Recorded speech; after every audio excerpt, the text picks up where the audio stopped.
What the heck are you kids doing?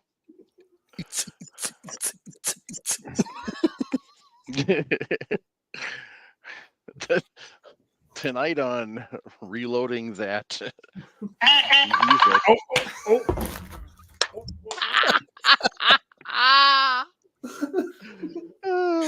Oh.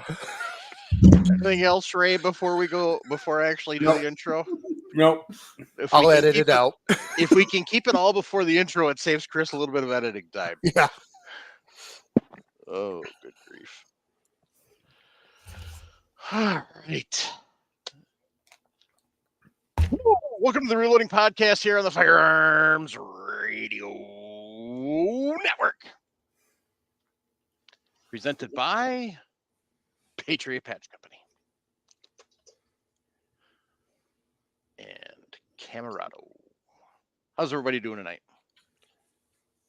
Good. Fantastic. Focus, Nick. Focus. I'm good. Candy's texting. No. Why don't get back together? No. It's Babs. No. No, Babs is under the table. Yeah, I think we should stick with Babs and not Mercedes. Mercedes is too high maintenance. He won't be able to buy guns. Or fancy bayonets. Yeah, actually, this was cheap, actually, compared to what this goes Stabby, for. stabby. We like to stabby. Stabbish. Yeah. Very nice. I got two stabbies back there. I've got one that I confiscated in my first tour. Nice. Dates back to World War II. Nice. It was still in Cosmoline. Ooh, fantastic. Too bad I couldn't get one of the 50 cals that we found. Right.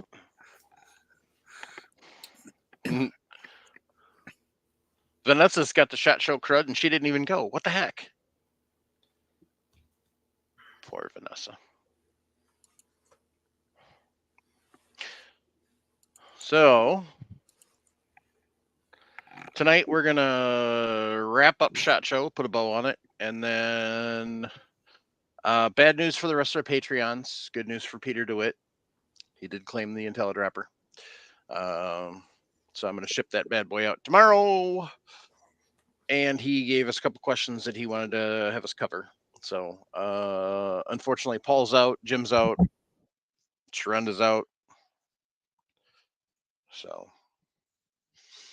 but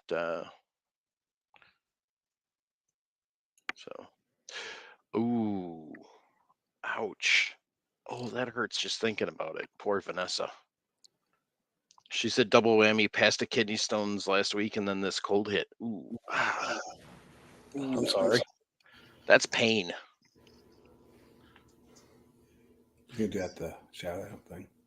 For those of you who have never passed a kidney stone, be grateful. Be very grateful.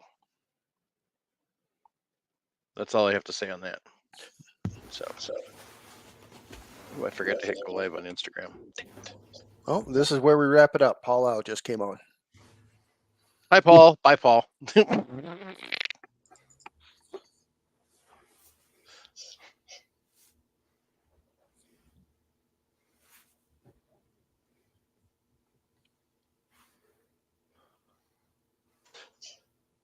All right. So, Sharp, what you been up to? I did some pre-orders. Sweet. Ranger Plus long-range camera system and Nice. a new Labrador. Nice. So that's about it. Back to work this week and recovering from the crud. And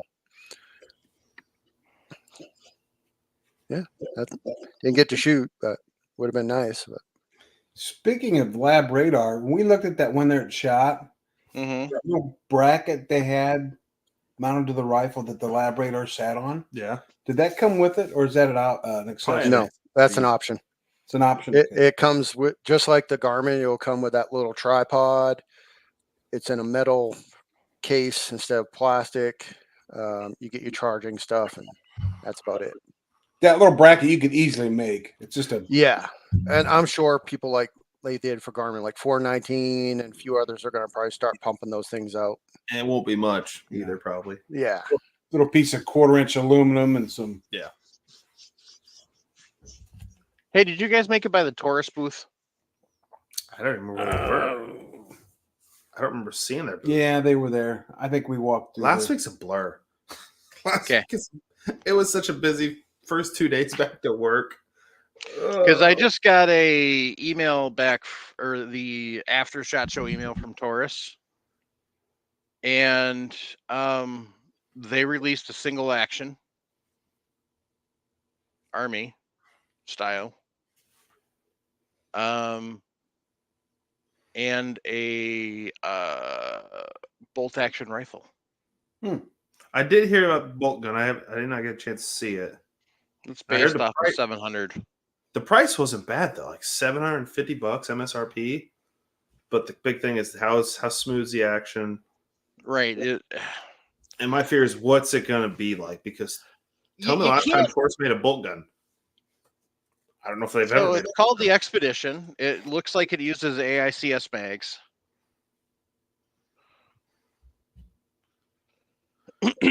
Excuse me.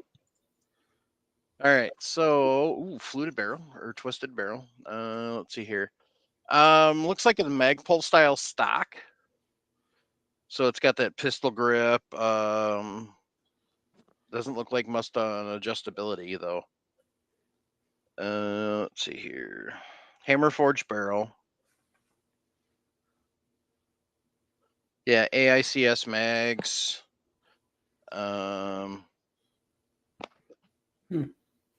M-lock attachment point at the bottom of the stock.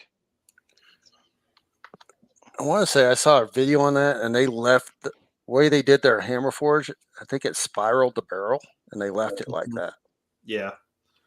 The thing I don't care for, looking at it now, it's got a weird dog leg in the bolt. Oh yeah.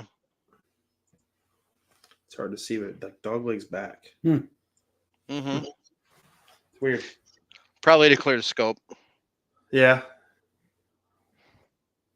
I can't tell if it's threaded. Looks like it is.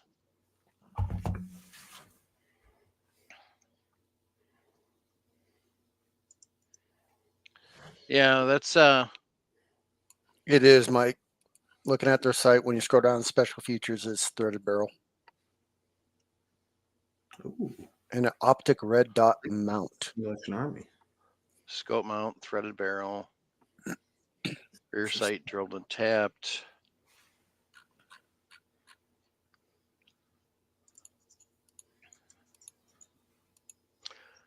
So I'm wondering if that means that it's got a setup to throw a red dot on the. So basically, with a 700 action, it uses a 2-piece scope mount, and so I'm wondering if they have it set up so that the front scope mount, they come with a separate mount with a pick rail on it for putting a red dot on it.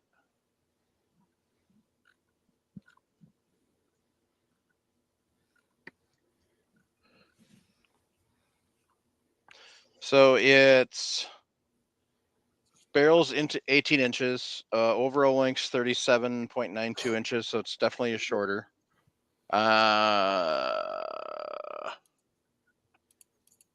112 ounces unloaded.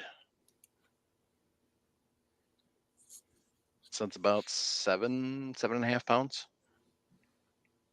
It's not bad. You can hunt with it.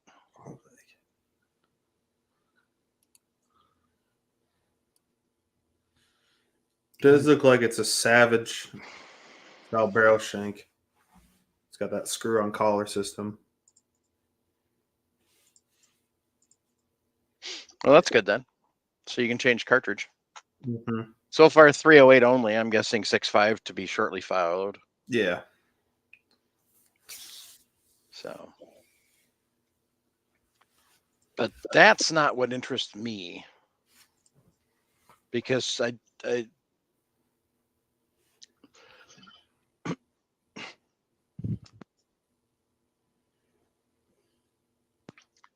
Unless that's a blueprinted action, I don't care for that price, especially with an 18-inch barrel. Because I can spend $350 on a Savage Axis and get the same damn accuracy. Mm-hmm. Or $450 on a Ruger American and get the same accuracy. So I don't know what Taurus was thinking with this. Maybe that their fanboys are going to buy it, but I think they're smoking crack. Honestly, is my opinion. I don't care if it's smooth, unless that's a blueprinted action that you can take and go long distance with by changing out barrels. No, pointless, stupid.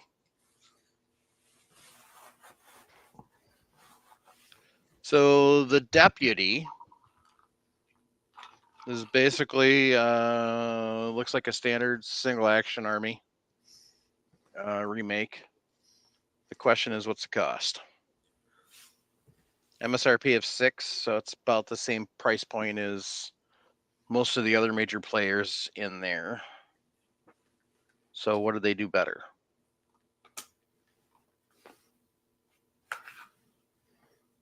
It's kind of like Henry coming out with revolvers last year. What's the point? I guess is what I'm looking at from that. Thoughts? No, I'm with you. It's price point terrible, but until I see one in person to know how much how it compares to where your Pietas and some of your other guns in that category are going to be. That's where I just found a gun I'm going to buy, though. So they did come out with so they have an executive grade they launched a few years ago, and basically they take some of their think of it like the Performance Center for Smith & Wesson's revolvers.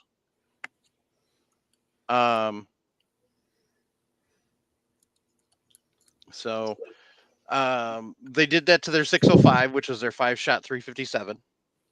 So that's kind of a nice upgrade. Gets a nice wood grip, so on and so forth. But the thing that I want is the 327.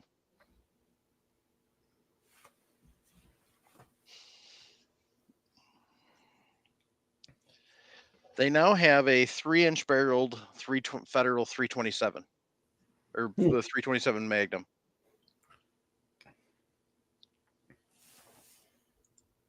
So MSRP of $553.99, and it's in their Toro series, which their Toro series is an optics ready. Yes, they have an entire series of revolvers that are optics ready. So, but it also has standard rear sights if you want it.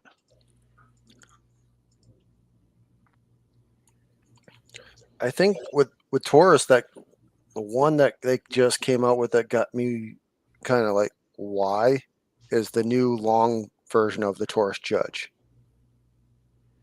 I don't see where that. Oh, the rifle? Yeah, the pistol rifle basically is their hunting version. Now I'm just like, they've actually had that. That's like the third time they've launched that. Oh, it is? So, yeah, they've brought it out a couple of, well, I don't know if that long of a barrel they have. I take that back. So, which yeah, barrel? it just didn't make sense to me. The Judge needs to go away. The Judge is just, well, I guess. So the Judge has a place.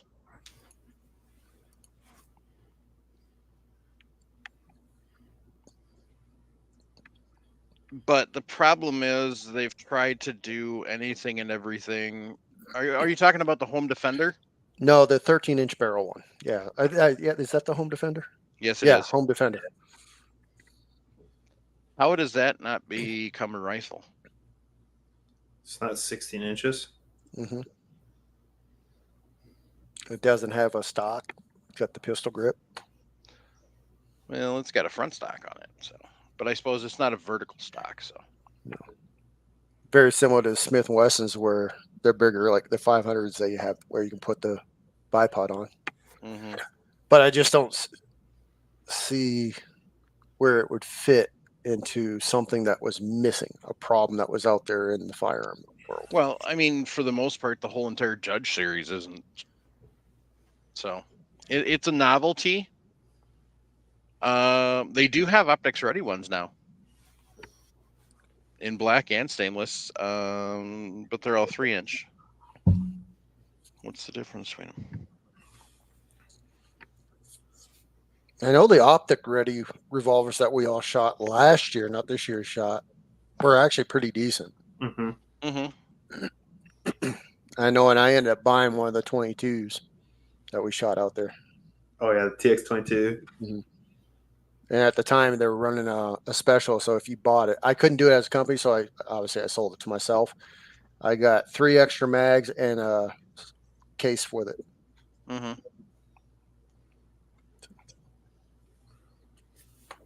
Yeah, if I didn't have the Victory already with the threaded barrel, I would have gotten a TX22.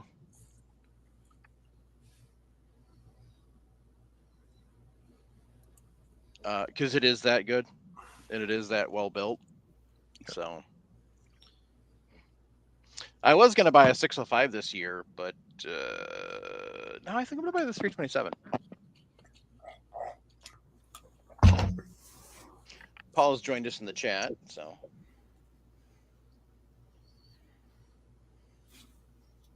Interesting.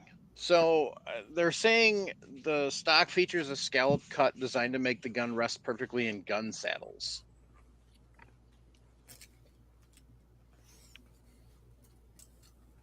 So did they build this for horseback then? Or ATV? Interesting. I mean, if that's the case, if I'm going with something like this that you want to put in a little saddle or something like that on a horse, why not get the mare's leg from Henry? Because it's 20. Well, oh, that's right. Yeah, never mind. I forgot the mare's leg comes in. I was thinking the mare's leg in from Heritage. Heritage now has a mare's leg in 22. Well, and Henry also has the Axe 410. Mm-hmm. But yeah, I don't know. I just couldn't get my head around it when I saw it. Yeah.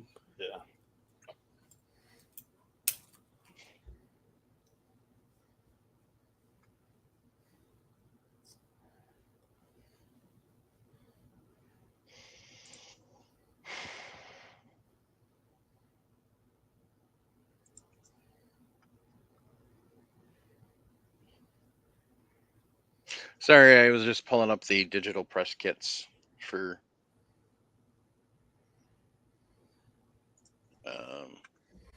while I was thinking about it. I kept forgetting to bring that up. So anyway,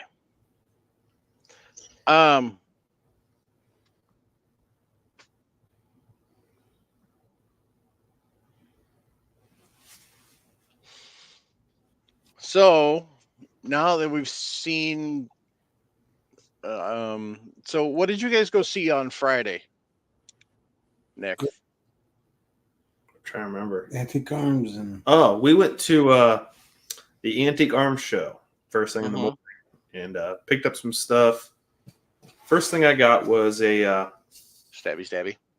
very nice stabby, almost in. Here, let me put you on full screen for that. So, there you go. Almost in original condition on the blade. The reason why I bought this one, it's a Jensen Arsenal, which was made in Korea under slave labor. And I actually have a Jensen rifle to go with that. It's one of the more uncommon rifle manufacturers, so I've been looking for a really good quality bayonet for a long time for it. And it has the frog on it and nice scabbard for it. Also got a couple Swedish M96 officer frogs. They need a little bit of cleanup, just a little bit of oil. And those will turn out really nice. Couple books. Couple books. And then we did go back over to the show. Trying to think companies we saw on Friday, went and talked to. I think we just really strolled, kind of make sure we. Did we film the video on that day, or the Alpine? I mean, No, that was on Wednesday. okay. Which you got to get out yet? Yeah, I got to work on that tonight. Oh, just kind of made the rounds one more time, and Yep. show was dead on Friday. Oh my gosh, it was empty. Mm-hmm. The shot show. I mean, it's Yeah. We did not go by Mac Brothers, Paul. I don't know where they were. I didn't get a chance to look them up last week. But no, it was turned out to be a good show. Made a lot of contacts, and I'm gonna start sending emails out probably tomorrow, if not Thursday, with the companies. So other than that, yeah, just busy, tired, painted in my started working on the vault room here at the house last night. Got that waterproofed with the waterproof paint. Was probably the dirtiest job I've ever done in my life. If you've ever used the waterproofing paint, it's like a thick sludge paint, and with the roller, it like spat everywhere, and then we'd find these giant chunks, and I'm being short, couldn't paint the top of the ceiling. I told you get the ladder. No, I'm like, I'm tall enough. We'll do this. So I'm standing there rolling. And the next thing I know, I go right here, and all of a sudden, big giant chunk of paint falls right in my eye. It's like, Dad, I can't see. Help me out. And I'm still feeling like I have paint on me. It was everywhere. And, but yep, that part's done. Might go look at it after the show tonight, see how it's looking. Maybe do some touching up if it needs it in spots. And then probably here in the next week or two, buy the insulating foam boards and start getting those put up, and then furring strips, and then figure out what kind of outer board I'm gonna put on it. System, yeah. So there's a company I might talk to, but I'm interested to see what they're gonna charge to do the work of what I want. It could get expensive, so I'm kind of looking at other ideas of how I'm gonna have my rifles in there. Measure it out and buy the security panels. That won't be cheap. I've Go looked big or go home. Yeah, that's true. So, but Did you guys happen to see any? Ken wants to know if there was any bullet swaging companies there. I'm trying to think who would be even there that would do bolt swaging. There might have been. I didn't see any. I didn't see any, but not that I can think of. No, most of your bolt swaging companies are smaller companies that really don't go to the shot show. There may have been, but they might have been in the corner or the basement or something. I think really we went down to the basement for like 5-10 minutes, checked down the last few minute things, and then came back up, hit the main floor again, and unless you make a list, yeah, to make a point to go look for somebody, Yeah. you can walk right by them and not even. Yeah, that's it. And even if you have them on your list, and if you don't go down that list, say you'll forget and you'll walk right past it, you will never remember. Chris and Mike, you know that. It's just you start walking, think you're going somewhere, and like you go walk right past it. It's like, wait. Well, you stop at a booth, you start talking to them. Half hour, 45 minutes later, you just start walking again and not remember what you were needing to do. And well, as spread out as it is nowadays, I've heard even other people on different podcasts. They used to be like we were doing, set up appointment times to go do this interview or that interview. And it used to be, okay, if I did 30 minutes with RCBS, I can now set 15 minutes later to go do with Forrester. Yeah. But now it's like, well, now I got to bump that up at least 30 minutes because it can take you 45 minutes to walk from one side of shot to the other to get to a different booth to meet with somebody. It took us, so Friday morning, went and had breakfast at the media room. And then right at 8:30 when the doors opened, we started walking. We walked all the way through the main floor, all the way across the bridge, all the way around up to the monorail to jump down to Westgate. Took 40 minutes. And that's not even stopping. Friday, and they had no. And when there was there's no people people there. It was dead. I could probably count maybe 100 people we saw walking that whole way. More than that, but it's like that's with nobody. Imagine the show floor full, and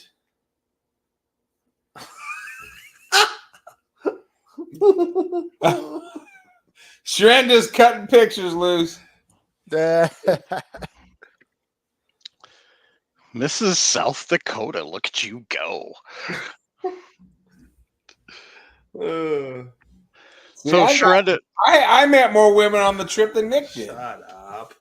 Well, that's because he's got Babs now. He got Babs. Sharenda does want to mention Ramit magazine reloader. So I'm trying to think if anything else that happened Friday or. Oh, I did. TSA does love me, is all I can say. Flying back Saturday. So we're going through security at Vegas, and my backpack gets stopped. I'm like, what the heck is wrong? Just patches. Next thing you know, they find one of those little credit card multi-tools that has all the little socket heads and the screwdriver heads. I'm like, oh, I completely forgot about that. If you want to throw it away, go ahead. I know. I just got to make sure there's no blade on it. Nope, you're good. Puts it right back in there, and 20 minutes later, it's like, what the heck? But that serrated edge was fine. Whatever. That's why I'll never have TSA pre-approved unless I buy it.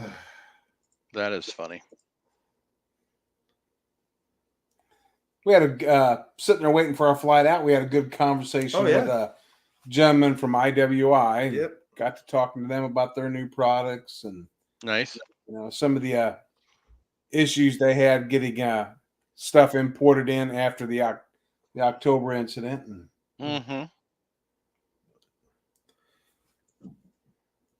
So, but no, there's a lot of contacts I'll be making here in the next week or so, and reaching out on stuff. And yeah, like my dad was saying, I got to get the Alpine video model edited up. I'll probably do that tonight, if not tomorrow for sure. I'll work on that. That's gonna be the longer one because we had to redo a take, so I got to splice some stuff here and there, but won't take too long once I get going on it. So I'll probably knock it out and get it posted by the end of the day tomorrow. So stay tuned for that.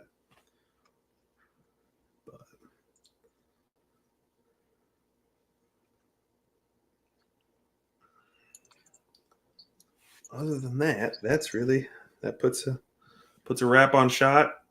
I came home healthy. Dad came home healthy. I probably know, 8-10 people that came home sick. I've seen a couple of them that have.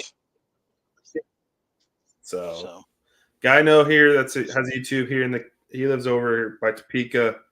Tested positive Saturday. After leaving shot. Yep, after getting home on a home kit. Brandon Herrera, guy I watch on YouTube, came home sick. Todd from EP Integrations came home sick.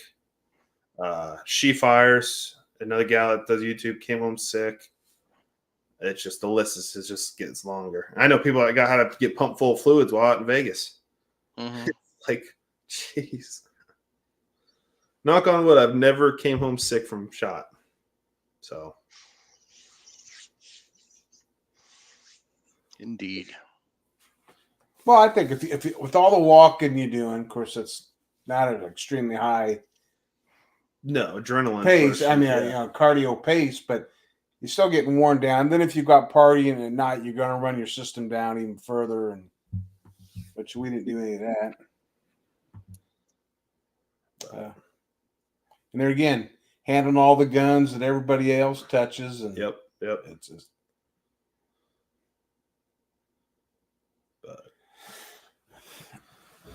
No, so it's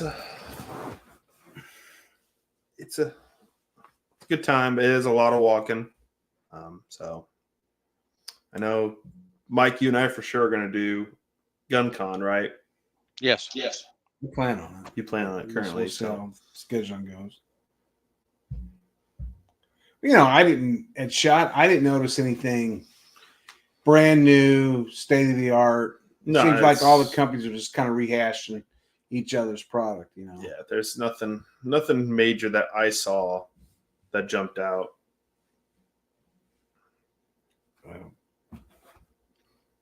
Most people coming out with some kind of bolt action long range. I've noticed that the bolt guns have really started picking up the last couple of years. Between Arrow, Stag, Anderson, Taurus, everybody. I mean, all the Palmetto's got that one they're working on. Yeah. So everybody coming out with a Striker Fire clone. Yep.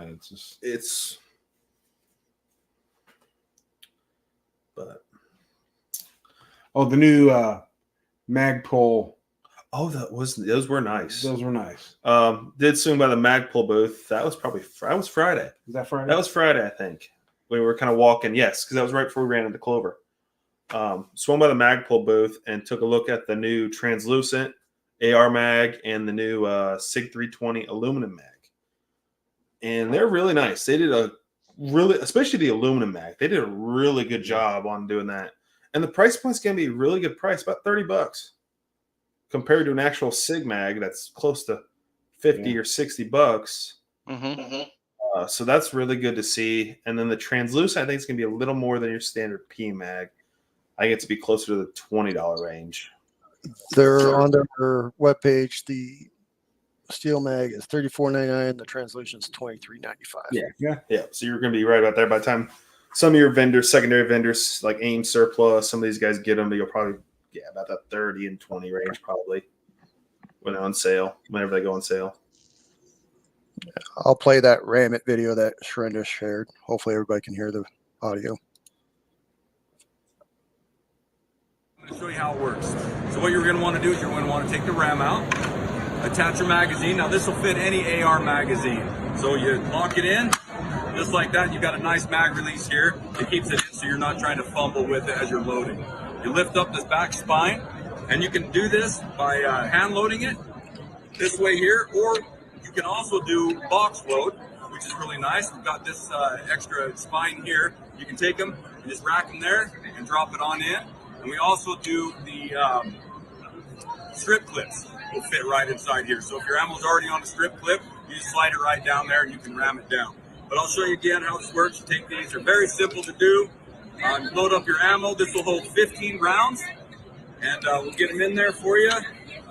My thumbs aren't even hurting yet, so that's a good sign.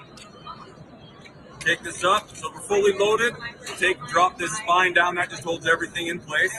We'll take the ram, you put it in there, and then you take it, and you just ram it down, and you've got a loaded magazine.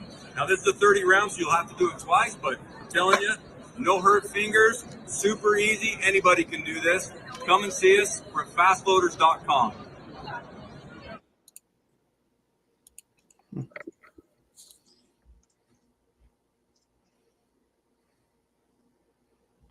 Interesting. Yeah, what booth was running those? It was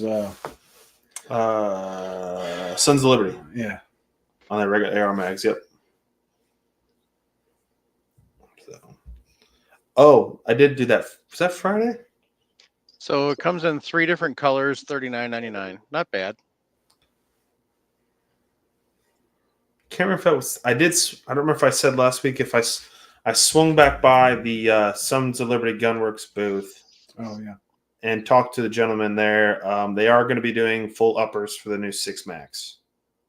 I can't remember if I said that last week. He said they have everything. They just, as soon as they got back from shot, they were going to start building uppers. So they should be on the website soon. And I got his contact. I'm going to probably get with him and maybe try to get an upper for some T&E or something. Maybe we'll work on that. Did they have to say anything why their website only says that available for in-store purchase on the barrels? Did not ask that, but when I email him, I will ask that. I will make sure to see that and figure out why. But no, it shot great. I enjoyed shooting it. Now I only shot 3 rounds? Yeah. So it's still hard to tell, but look at their velocities. I was watching when Dad was shooting, watching the Garmin chrono they had going, and then I kind of looked over at after my last shot when I unloaded, and they were with all his 3 plus my last one were within 10 or 15 SD. I was like, wow. So that was out of, I think, an 11-inch barrel. It was a shorter. It was a short barrel, of course, with a can. So it was pretty good, pretty nice, especially for a gas gun. It's definitely. And he said he was shooting. He took a prairie dog hunt once, and I think he said 800 yards. He was hitting prairie dogs with that cartridge. So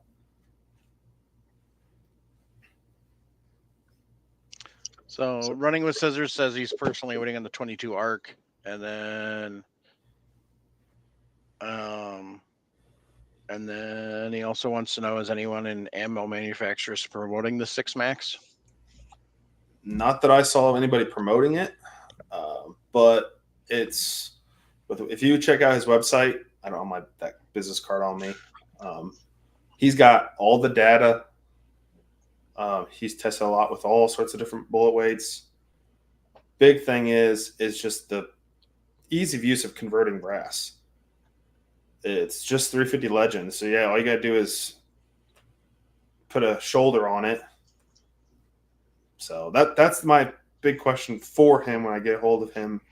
He doesn't have any steps on how he makes the brass on the site. You have to turn the neck. Do I have to turn the neck? What's his steps to produce the brass? So, which can all be done. Exactly. Yeah. Don't need a lot of fancy equipment to do that. Which that's one thing I probably got to get for my case trimmer anyway. Mm-hmm. Forster makes an outside neck turner and inside neck turner for that, so I'll probably end up getting those eventually.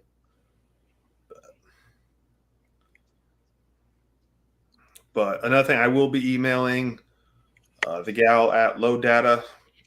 That's one thing. I'll get that business card ready tonight, and I'll get that email kind of typed up. Sounds good. Get that sent out because I got to go and put my new card on there because mine expired on the 25th. My accounts or my subscription. So no big deal. Just putting the new card on there. But yeah, I'll definitely reach out to them. So over in the Instagram chat, Kutcha said he uses the 5-round loader that came with the Beta C mags. That's what I use. So that's what I didn't like about the Ram. I thought extremely heavy. To me, it weighed more than a loaded 30-round. Yeah. 30-round magazine. It might be built well, but just the weight of it. That Beta loader, you drop 6 rounds in a Ram. 6 rounds in a Ram. I use the Lula loader. It's the same thing. I can hold it like this and just toggle it with my thumb and just drop. Yeah, I mean, once you get into that, I don't have a Lula loader because when I was going to buy one, we were out, but my range buddy does. And once you get used to doing it, it's pretty good. So plus, you can unload the magazines with it. That's the big thing with the Lula I like. So Robert Iwar wants to know what ammo and or firearm do you recommend for aliens, asking for a friend. So I responded, it depends on which aliens. And he said 3-toed size, 13.5 footprint kind. And so my response was 475 Bishop.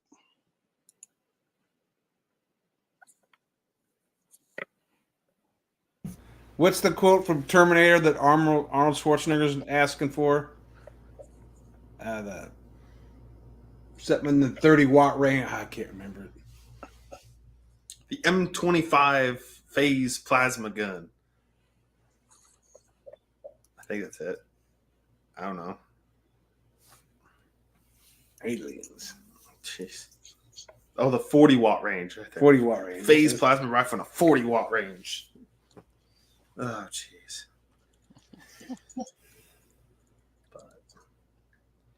So, anyway.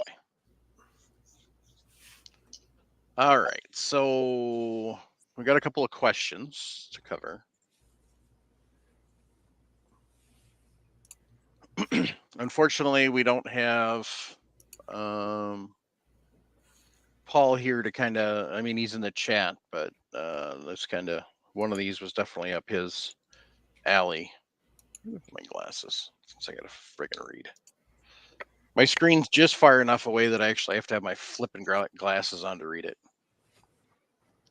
So, so these are from Pete DeWitt, who is the Patreon that won the IntelliDropper. How quickly does a powder's burn rate, chemical energy, or whatever it is called, decline when exposed to the air? Asking because I weigh all of my charges individually after they've been dropped from a standalone Hornady powder dispenser. I keep a small open dish with a powder scoop next to the scale to top off or remove a bit of powder to get to my target charge weight.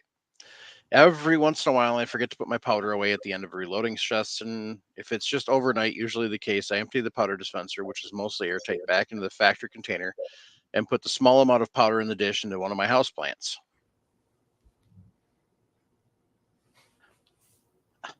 I don't know if anybody's really done any testing on powder degradation. The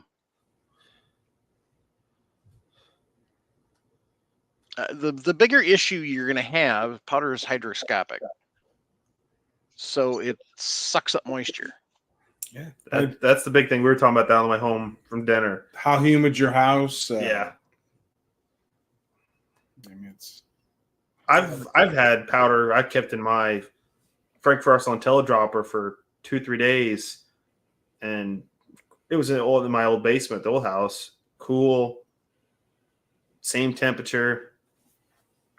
It really didn't flux in temperature very much, and it didn't bother me because I knew my temperature was going to be in the same median constant the whole time. Like we were saying, and Paul even just put it, how humid is it at your house? That's the big thing. Right. And what do you shoot? You making plinking ammo? Or And you that's making that. We'll kind of cover that in most of the other questions. That's PRS? Yeah. that's really the question. What are we kind of loading for? Are we doing PRS? Are we doing I hunting? know we've talked about this before because I know one of our listeners lives down in Florida, and we were kind of discussing, with me in Wyoming, it's very relatively arid. Mm-hmm. For him in Florida, when those thunderstorms and stuff rolling in, he has to stop reloading because the humidity will change that much that quick. Yeah. Yeah, I'm thinking you might even need like a desiccant in the powder. I mean, you can always, theoretically, you can get a desiccant and put it in the, like one of those little desiccant patches, and put it in your powder, and theoretically, it might dry it back out. I don't know, but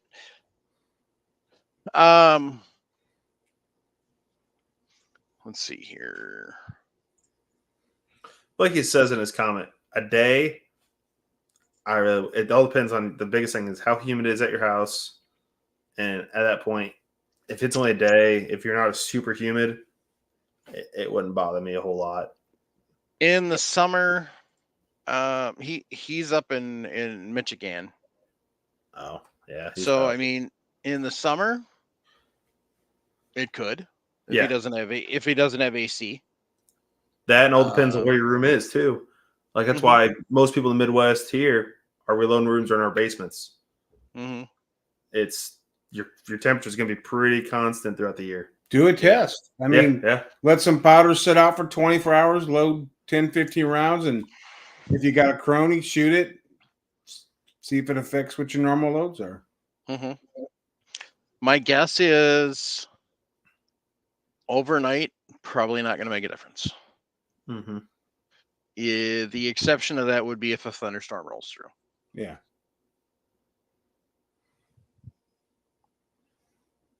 That could cause an issue. And no, I do not recommend putting your powder into the microwave or the oven to dry it out. Not a good idea. So, Paul said powder can gain weight or lose weight, but you need to have a big change in moisture for it to happen. So, thunderstorm, yeah. His second question, how accurate of a powder measurement is accurate enough? As noted above, I weigh each charge individually. He uses an Ohaus SPX 123 Scout analytical balance, which is reportedly accurate to 0.02 of a grain. And it will never report an odd number. So it's always on the even. So 5.18, 5.20, it will never do 5.19 or 5.21. So how it rounds. How much variation in powder weight can I accept if I'm chasing my one ragged hole groups?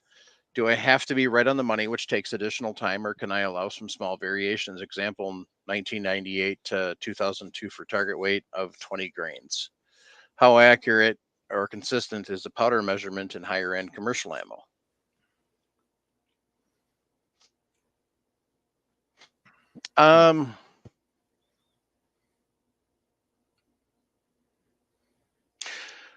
Back to the previous question, Chris W said get boost packets. They will add or remove moisture from a container or whatever based on the packet.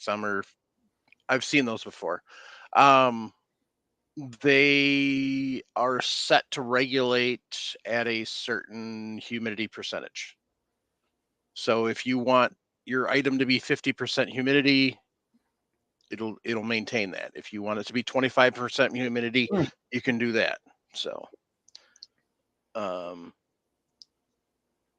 how accurate is accurate enough? If you ask Paul Nelson, his scale, which does 200 down to 200ths of a grain, is not accurate enough. If you ask me, 1/10 of a grain is accurate enough. If you have eliminated every other variable and you still have a ragged hole and you want a smooth hole, then there you go. The problem is, even if you have a scale, say, that goes to 1/100th of a grain, you're still going to have variations because you can still have, depending on the type of powder, if it's ball powder, I mean, you could have 3 or 4 different counts for the same, measurement. If it's, a flake powder, you could have 6 or 7 different extra flakes, or, you could be short. So, and Chris W wanted to say relative humidity, not actual humidity. So, there's a difference. Look up the definitions and they can explain it better than I can. So,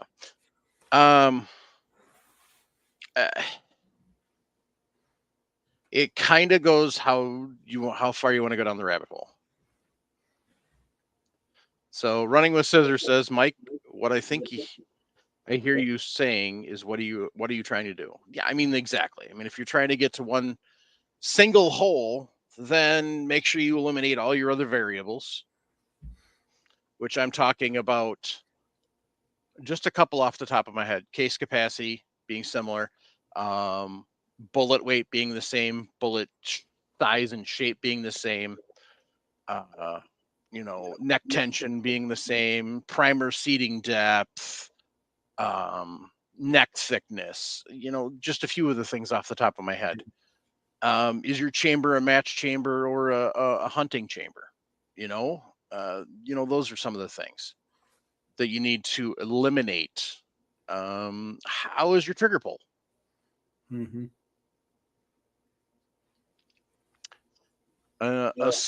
A small twitch on a trigger may not show up at 100 yards. I guarantee it'll show up at 500 or 1,000. Slight increase in wind. So, if you've got a scale that's doing to 2,000ths of a grain, unless you're bench rest shooting, if you're competition shooting, maybe you need to look at something else. But Paul said a single extruded piece of powder will weigh 200ths of a grain. I know, that's why I specifically did not mention extruded powder when I was talking about your variances. So I mentioned ball and I mentioned flake. Extruded is a little bit of a different game.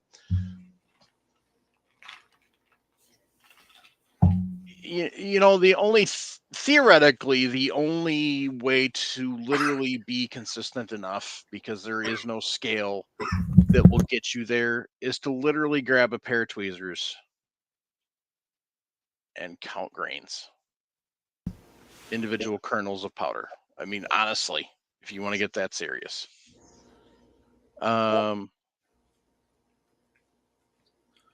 Because you know that the scales that are out there are you know, you've already got a scale that is one of the more accurate. Well, it's a balance, so it's not even a scale, but your measuring device, shall we say, is already one of the most accurate out there. Yep. So I don't know if you're going to be able to improve anything upon that. Mhm.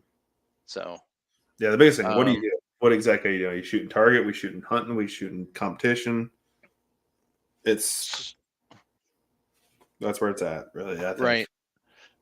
Which kind of rolls right into his next question. How much variance in the bullet weight in individual rifle bullets matter? I'm generally using Hornady bullets. I've not been weighing out and grouping my individual rifle bullets by weight. You need to. Based on your previous question with what you're trying to do, you need to. You need to not only sort by weight, but by size. So, I don't even know when it was, but Jeremy talks about way back in the day. Nice lap decoration there. Thankfully, only the little one decides to jump up on my lap during podcasts. No, it's pretty brindle. Mm-hmm. Yeah, you definitely need to be weighing and sorting your bullets. You also need to be checking your cases for case capacity and sorting that way. Jeremy, way back when, probably before episode 150, went into a really long and drawn out about how what he was doing for F class and how he was sorting his bullets and sorting his case capacity and everything. So, But then again, you know, if you're only shooting steel at 200, 100 to 200 yards, you really don't need to get that in depth. no, if you want to, you know, good on you. Yeah. So I guess that's kind of the question that we need the answer to from Pete is, what's he doing? Is he target shooting? Is he competition shooting? Is he long distance competition shooting? You know, that's all going to make a difference. If he's competition shooting at 100 yards, Yeah. his scale's too much. His balance beam's too much.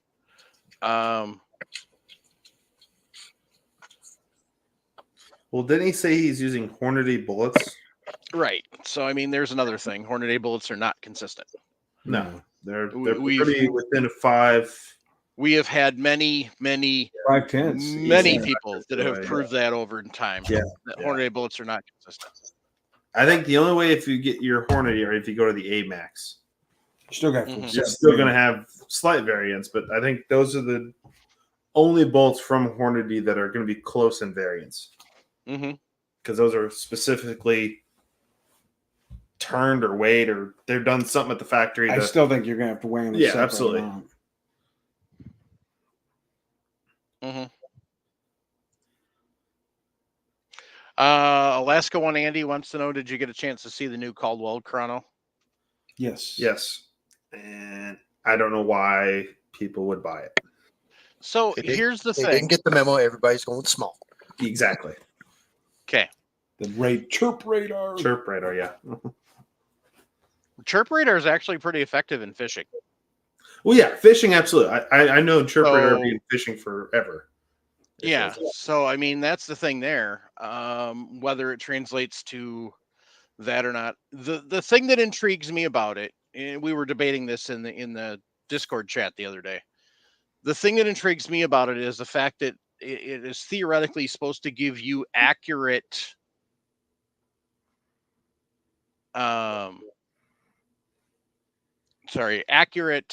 ballistic coefficient.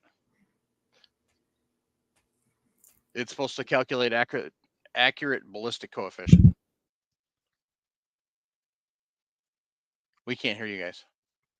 Oh, we were talking between two of us. Oh, all right. Secrets. I see how it is. What is this green? No, he's wondering. So my video is slightly lagged behind on my computer here.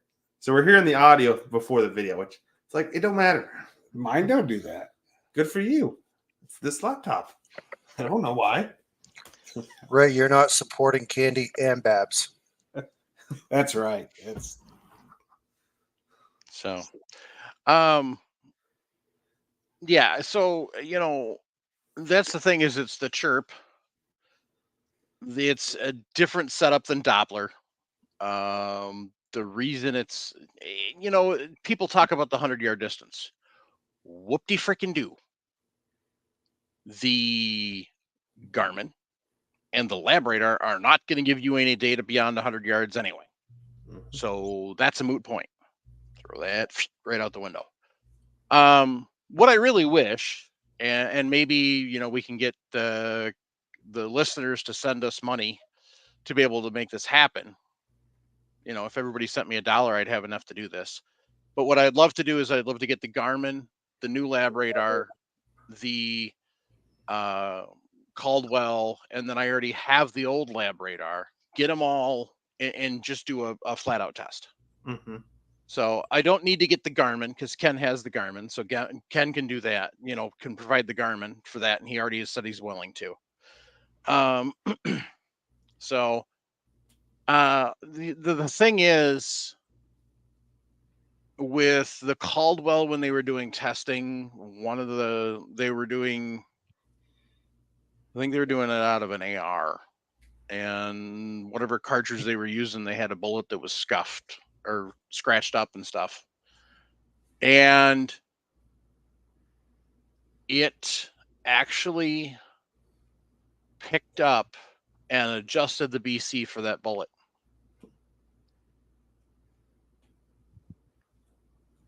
So if that's correct and true, then that's something we haven't had, is actually being able to get legit, accurate ballistic coefficient for your bullet, which your hunter's not going to care about. But your 1,000-yard, your 1,500-yard, your mile, your 2-mile shooter is going to absolutely love to have that, because now they actually have a hard and fast figure that they can use for calculating. So whereas, most of the BCs that you see on a bullet package, not always correct. And some of them even say they aren't. So, as Paul said in the chat, multiple BCs depending on velocity. Look at Sierra bullets, all multi-BC.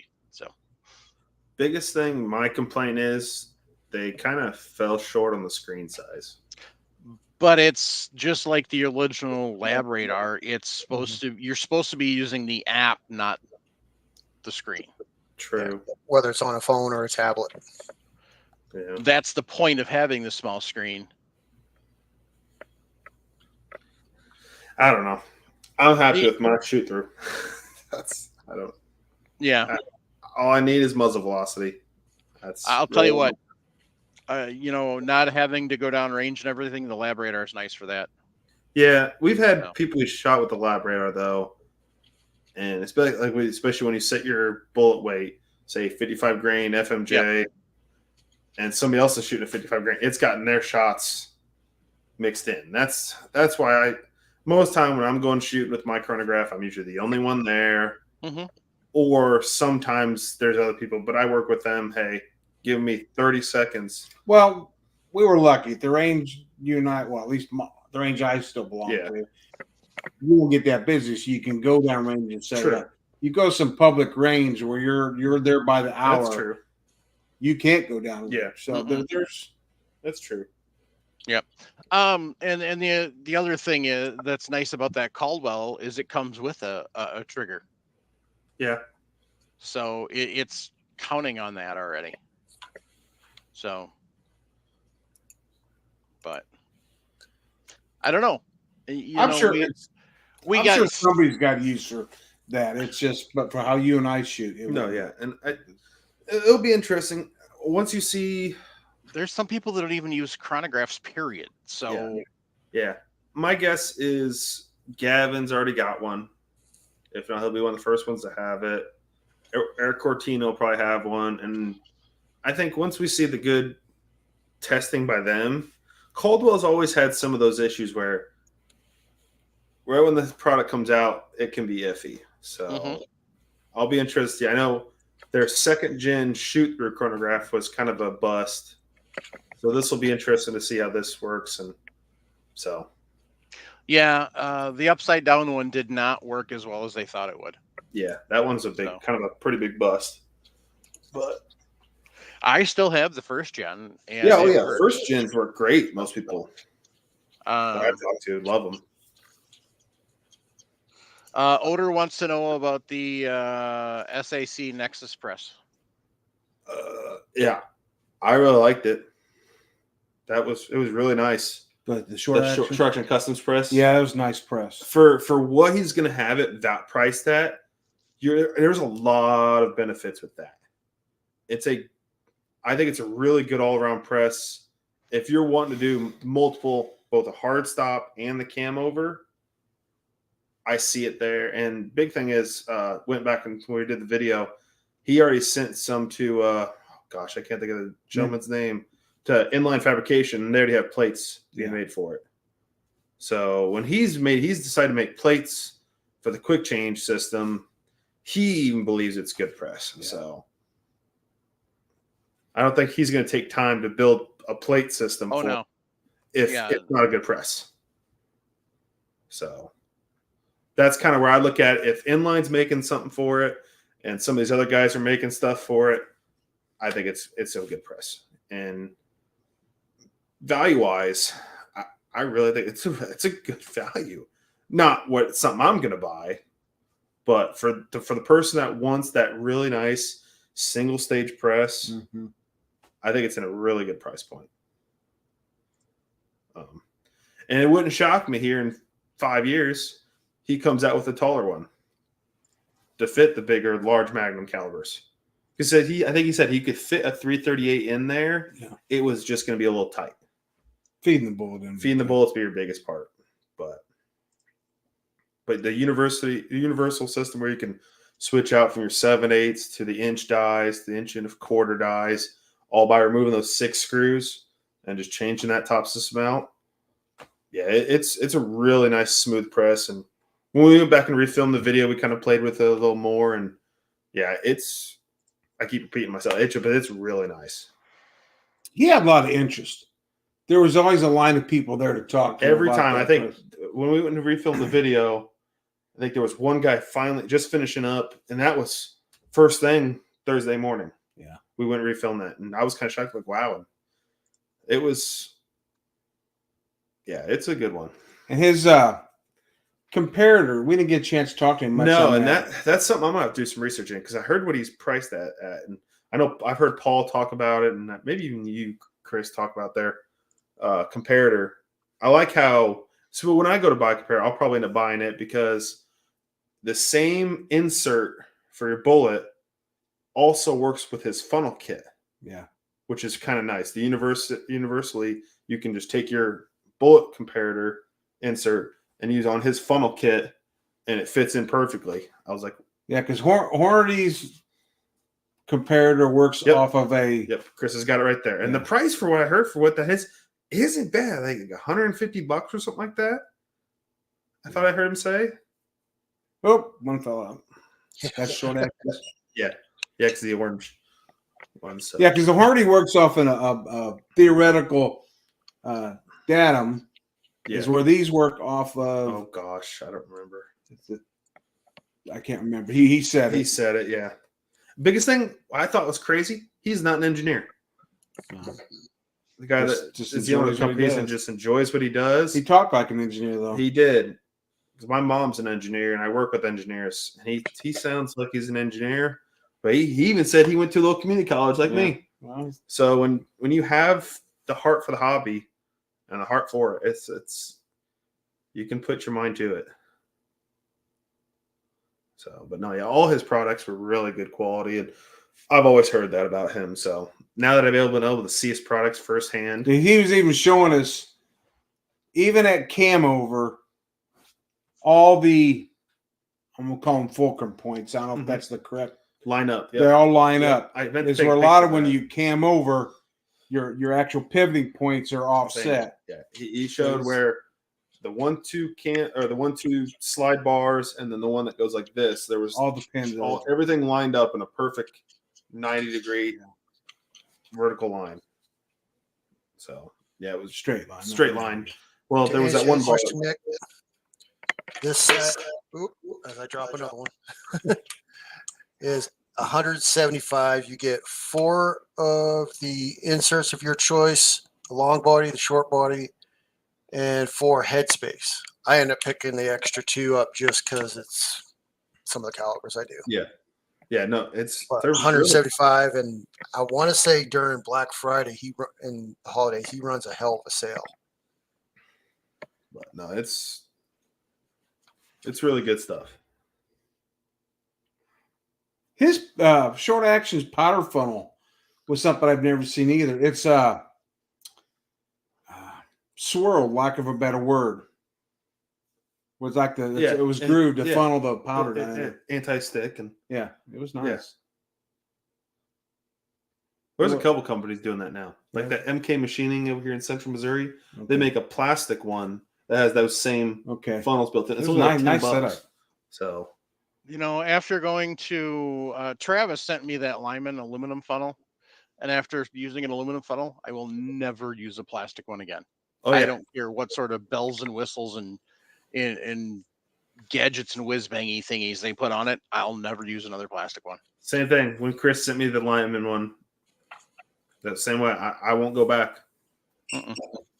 So, I was just looking at the chat, and Paul was talking about 100 yards. You need longer ranges. Well, unfortunately, there isn't anything out there that's going to do longer ranges. What the Caldwell will do on that SB is, or on that BC, is it'll confirm whether the manufacturer is correct in estimating their BC or not. So that's the only thing that's going to do. Yeah, and that was his most recent one, the modular seating die. He showed us that one too. That was a really nice die. I was really impressed with that. That's the inside of that funnel. Yeah, that's nice. When he had that on that stand, like it was built onto like a reloading tray that had a stand with a little arm, which was pretty cool. That he was showing there on the show floor.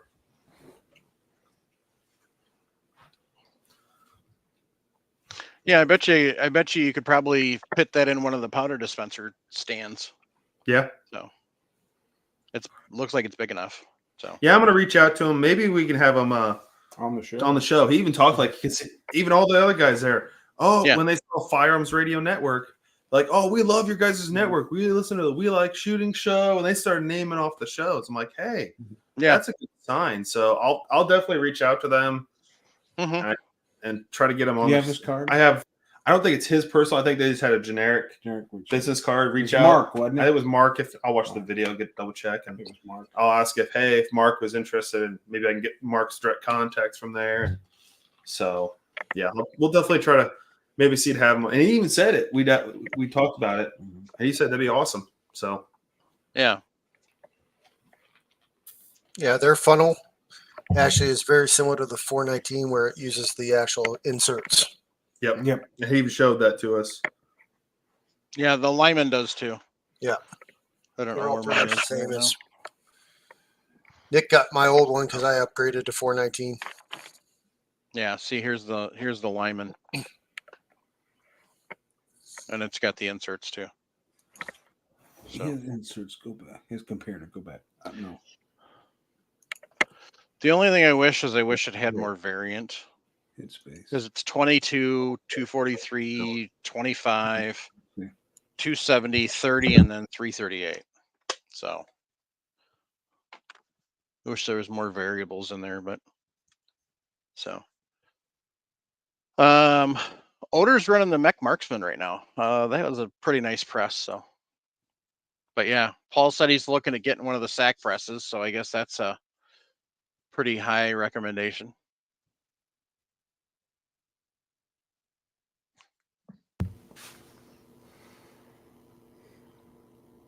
No, yeah, I think he'll do really well selling those presses. So 800, is that right? Right around 800? 775, I thought. Okay, and it was My So- buddy said they were on the site. Looking at the inserts, Mike, very similar to probably the Lyman. It's got the O-ring and stuff. Yep. If you look at 419, it screws on. But the nice thing about 419, they're all color coded for your calibers. Yeah, that was the thing I liked about the 419. 419 makes some really nice stuff. It's out of my price range, but they make some really nice stuff. So There is a new reloading tray that I saw. Midway started carrying them. Can't remember what the name was called. It's an aluminum tray. I don't know. Personally, I think that Todd's is probably one of the best ones out there. It is. Yeah, I would agree. I'm If trying you're to going remember to what. spend the money on aluminum, go get his EP Integrations Yep. Mhm. reloading tray. I know 419 came out with one that was like, you put like 100 rounds or 200 rounds or some crap in it. Mhm. And I look at Todd's and they're what, 50 rounds per, Mm-hmm. and they interlock. Yeah. So you can actually lock them together and you could build that tray. Or if you only needed 50 or 100 or 200, whatever you want to do, you could. And when I priced it out for what they wanted for that huge one, it's like, okay, I could buy 4 Todds for the same price. And I personally like Todds a Mhm. lot better. I like the fact that there's so much flexibility with Todd's because you Mhm. can literally you can go from a really small to a really large, and you don't get like so. I've got this Cabela's tray sitting right here, and it's not bad, but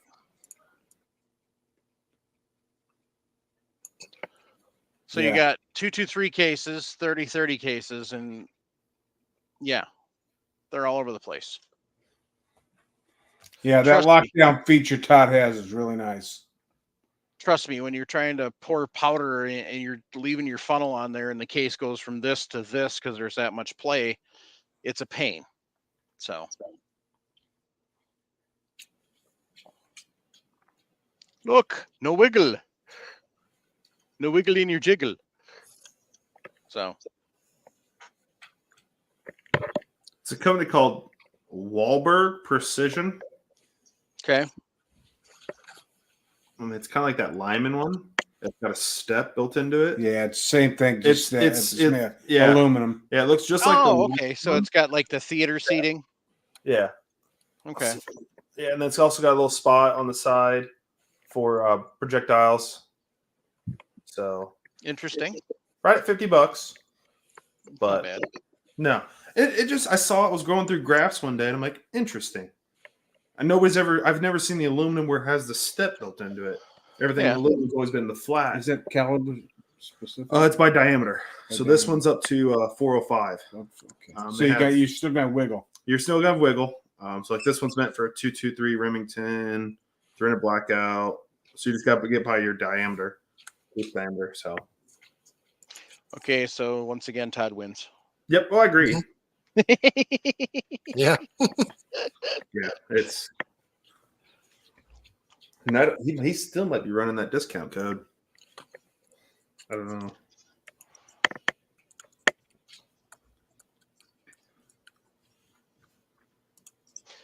So Offshore has a question. If I was going to upgrade one thing to very high-end product, what would you recommend? Powder drop, annealer, etc. Hunter and target shooting, no competition. I'm torn between a powder and a press. I'm kind of leaning the same way. I'd probably lean a little more press wise because you could always. Ooh, I don't know. Well, it all depends on what kind of powder. I would almost say dies. Well, first of all, we have to know some parameters. What kind of press is he using currently? Yeah. What kind of powder measure is he using currently? What dyes is he using currently? I think that's a lot of variables. What are we currently using? And that would kind of, I think, determine if we were going to jump one item more, what would that be? Okay, we'll wait for him to answer to give a full answer. But Yeah. okay, so if all we have is that's what we have, and we have to make a recommendation. What are you picking, Chris? That's all the Press. information you have. Okay. Nick, I'd probably go press as well. What's that? Ray, If we don't know what he's If currently we don't know what running, he's currently have, if you can only pick one item to go high end on. probably the powder dispenser. There you Okay, go. so the answer is Hornaday single stage, Ring dice. Redding dies, and a hand trickler. Powder then. Yeah, Powder dispenser. I think we all agree on that one. Yeah, hand trickler up that powder dispenser. Yeah. You already got good dies. You already got a good press. Yep. Go with the powder dispenser setup that Paul's got. Yep. Whatever the hell that thing is, I can never remember.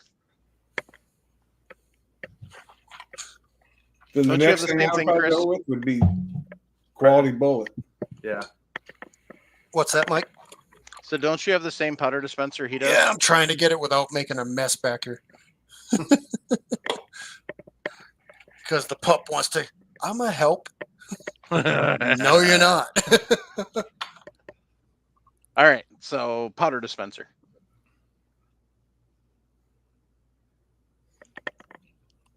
What's the heck of the name? AX something or other? AX 123 or A2E 123 or something or other? Ultra Clear version 4. No, you're not helping, bud. Sorry. So Well, Paul said V4 powder dispenser. So Yeah, V4. yeah, V4 auto. Yeah, he's only doing hunting and target shooting. He's not no competition. So yeah, you don't need that. Nick, do you remember what that promo code was for EP? Shot Show. 2024, I think it was Shot Show 2024. Oh, Entirely Crimson's joined in the Instagram. Oh, promotion has ended. There we go. Yep, I couldn't remember. I knew he said it was going for sure while we were It's there. only $10 off. Yeah, which he runs that sale all the time on his Yeah. EP integrations one.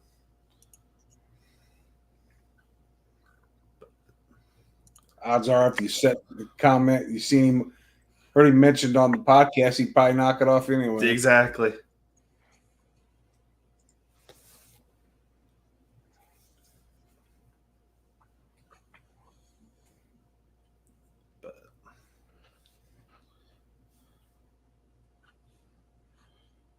He's got combo deals on his site right now, too.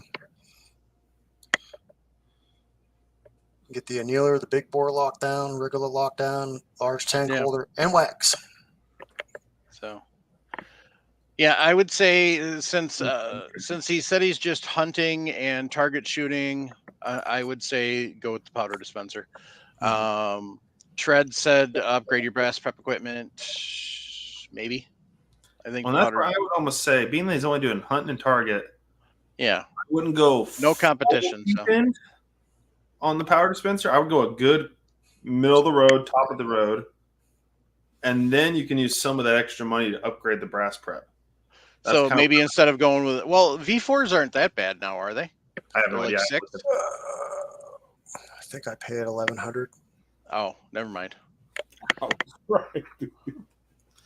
So yeah, maybe IntelliDropper or what's the new middle of the road RCBS one? It's still a Charge Master, but it's something or other. Yeah. So yeah, I'd say IntelliDropper or the Charge Master. And then spend some money on your brass prep.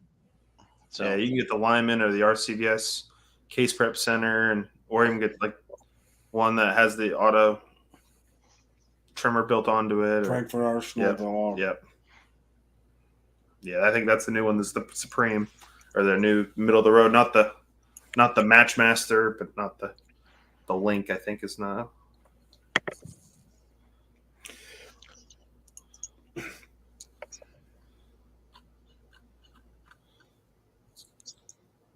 So the full package Auto Trickler V4, which is obviously the dispenser with the scale, is $1,070.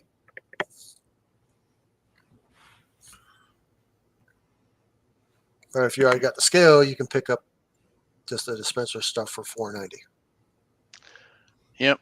And then you can swing over to Entirely Crimson and get some stuff to trick out your Hornady press. So, but I think you're like you guys were saying, he doesn't have to go high end it, because if he went middle of the road, especially going from a hand trickler, it's gonna make his life a hell of a lot better. Then you could upgrade some of the brass perp stuff. Yeah, do a 2-for-1 almost. Yeah. Yeah.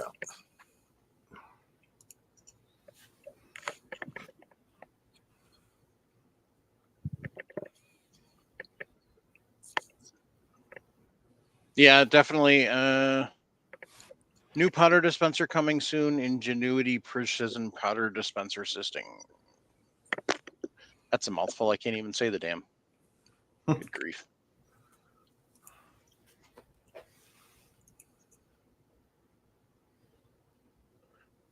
Life would be easier if I could actually, type.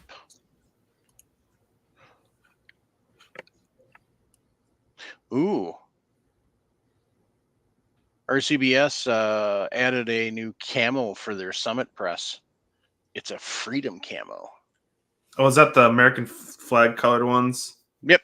Yeah, it's like the 50th edition, 50 years or whatever, the Summit press. F-Class John got one of those. Yeah, the Link is the new Yeah, you got Link. Charge Master. And then there's a middle before you get to the Match Masters. It's Supreme, I think.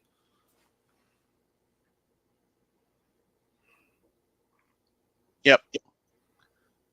Charge Master Supreme, and then the Match Master. Yeah. I'd probably go with the Supreme because it's about $4 something right now. Yeah, $430 right now. Like $430 retail, so you're only looking at $130. You can share my screen, Mike. I've got all three up. Kind of give him an idea. There you go. Yeah. So, what's the main difference between the Supreme and the Link? I think with the Supreme, you can actually program and learn charges, if I remember correctly. Yeah.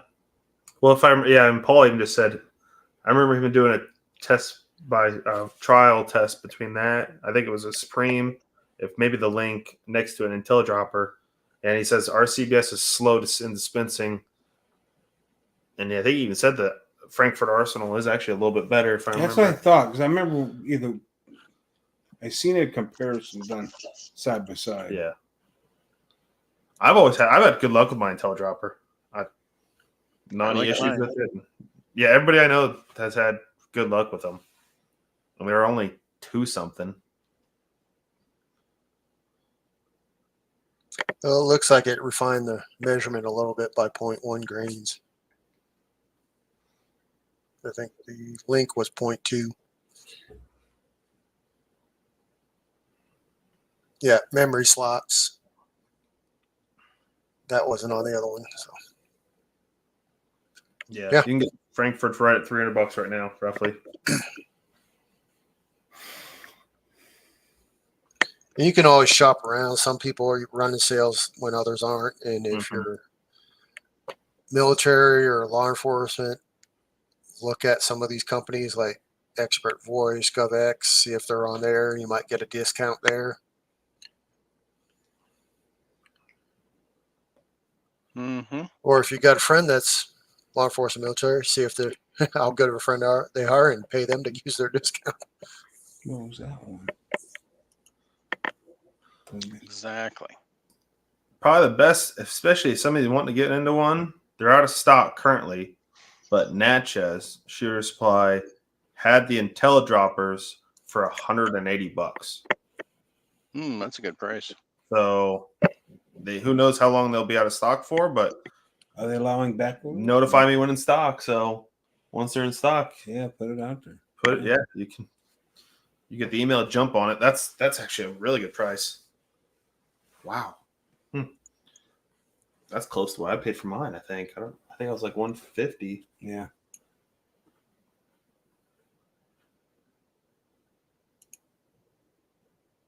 But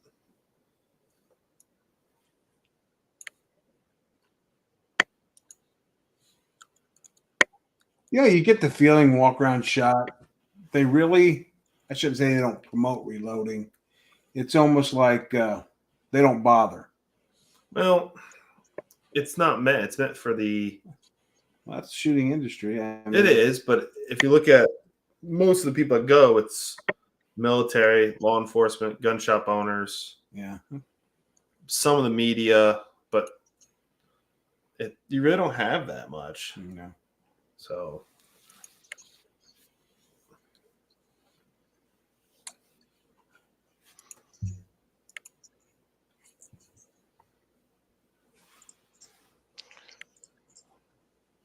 but did we have one more question, Mike? Not from Pete. Okay. I saw that one for talking about the brass. I don't know if that was from Pete or who that was from. Let's read. When we were talking about the one upgrade, Yeah. when we kind of, like you were saying, not high end, but go middle of the road on a powder drop, then you can spend the rest on the upgrade brass perp stuff. Mm-hmm.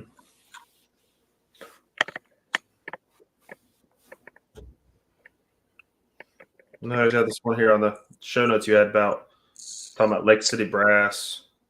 I don't know if that was from a old show that you just forgot to delete, or From where? I think I'm on the right one. Let me make sure I'm on the right. So it was, oh shoot, dang it.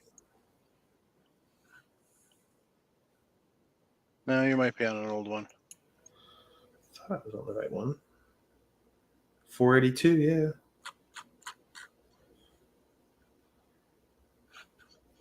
I don't see it. Weird. Well, it's usually in a different color. I Yeah, mean, mine's in like a gray.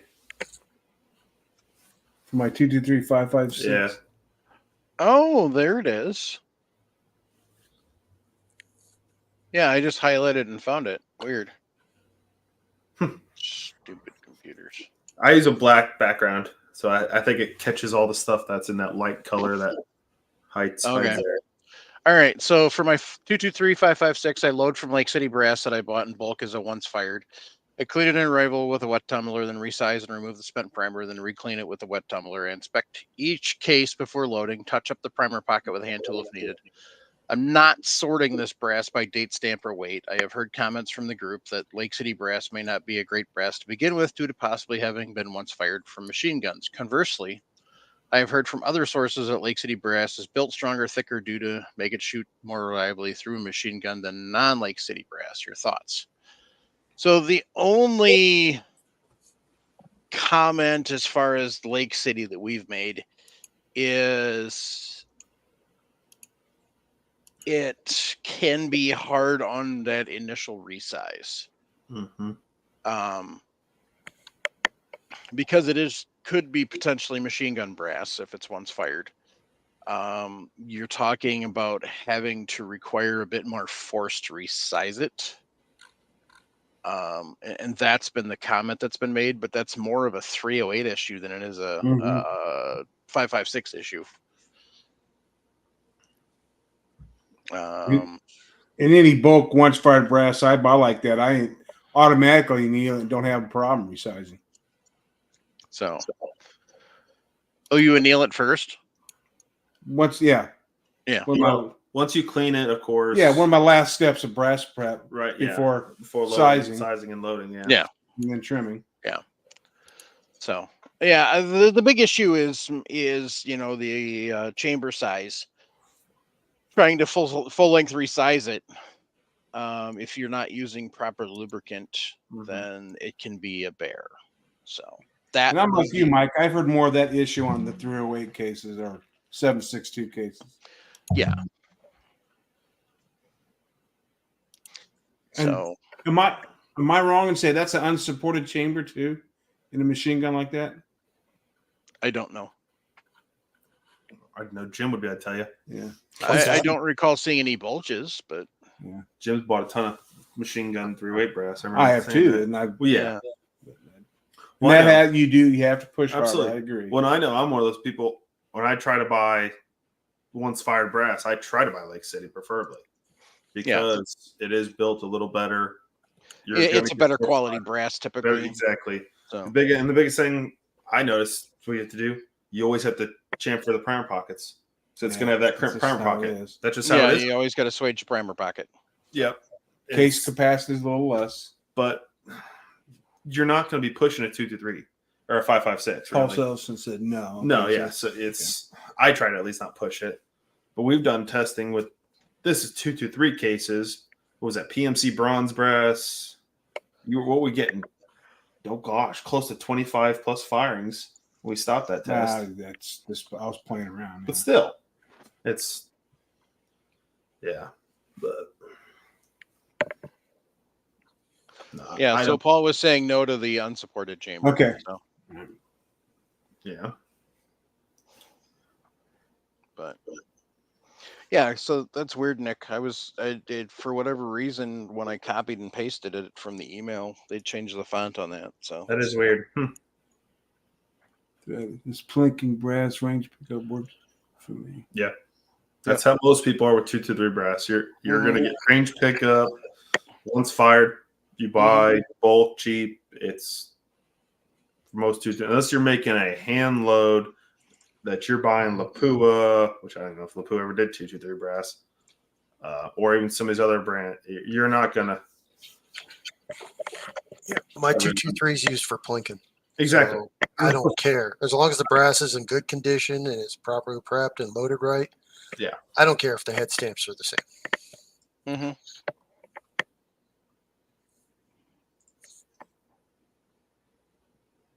Now, if you're shooting service rifle, something like that, then you're going to want match slot, weight bullets.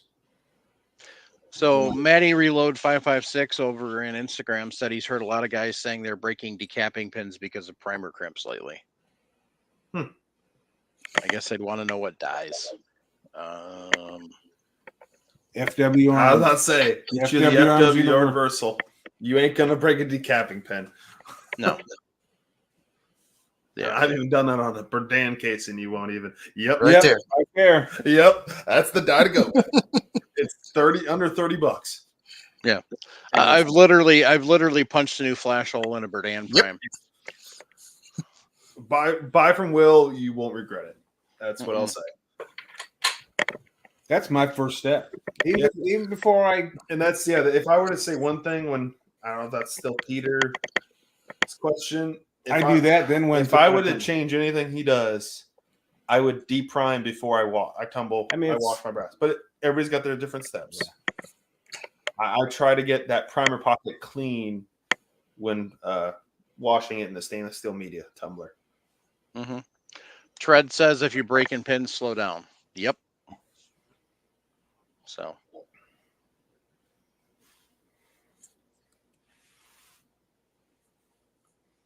But yeah, I guess I'd want to know what dyes they're using. So yeah.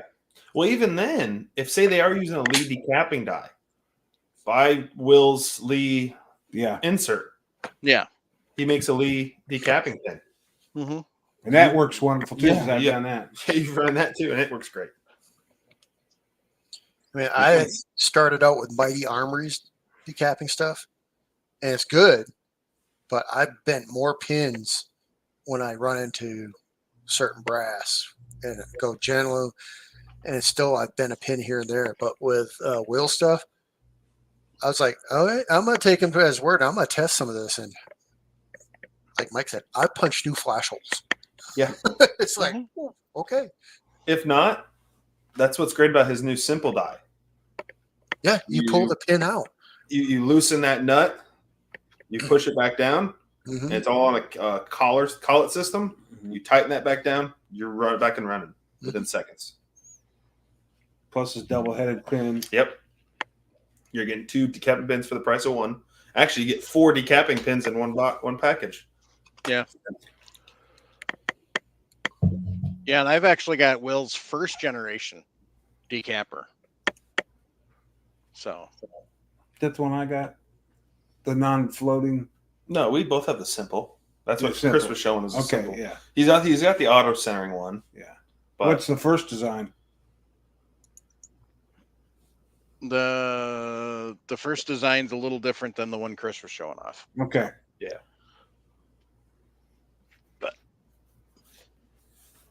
So, but yeah, I literally I did it just for fun. I grabbed a 303 piece of 303 brass, and just for fun, I wanted to see if I could actually punch it. And my little Lee press over here, before I even tightened it down as tight as it is now on the bench. So I literally just punched it right through. Makes a weird sound pulling it back, though. Not quite nails on a chalkboard, but it's interesting. So, the first one's anodized gold colored. So, Oh, but yeah, he's kind of done some tweaks and design changes, and now he's got the newer one. So, but all right, shout outs. I got one real quick. So I had a gentleman named Paul. I'm gonna butcher this. Thoreau. THEROUX. Thoreau. He's on our Facebook group, and he's actually been on there quite a long time, almost over 7 years. So he's been on there a long time. He reached out to me yesterday, and he said, "Hi Nick, was listening to the podcast today and heard you were looking for a shotgun shell reloader. I have an extra Mech 600 Junior Mark V in 12 gauge that needs a new home. He's going to just send it to me. So I want to thank him. He's going to ship it out Friday. And so I told him I'll definitely, when I get it in, I'll do a video on it and probably do a video for both this channel. And then I'm going to have a video for over on my channel, kind of talking how to load for older shotguns. Oh, there you go. Because I got that Ward's Western Field. We got Dad's 1897 trench gun. So we're going to kind of explain, hey, here's some steps to take for loading for the older shotguns. And so kind of cool video. Yeah, thank you, Paul. Thank Paul. You don't, and especially a mech. That's really nice. And especially a mech 600 Junior. Yeah. So he said, biggest thing, he's like, I don't want any money for it. He just will be my way to give back to you and your dad. And he really enjoys listening to the show. So I want to thank Paul again. So awesome. Thank you, Paul. So, if you got any questions, let me know. If you need any bushings and stuff, Sharenda's got a whole bunch. Will do. Because I think what I did is mistakenly sent her all of my extra bushings for my various presses instead of just sending her a couple of extra ones for the press I sent her. I've got wads, so you won't have to. Yep. No Crazy. But that, and then Kyle at Anderson. Yeah. Him and I are going to be working on some stuff for our channel, which I'm kind of excited about. So that's cool. I'll tell you guys backstage about that. That's kind of cool. Well, I'll tell you, all the people we went and talked to that we've had on the podcast were really extremely happy to visit with us. Glad to see us. I mean, just awesome. Thanks for stopping by. I mean, this was amazing. Yeah, Kyle. Who else do we have that we went and saw?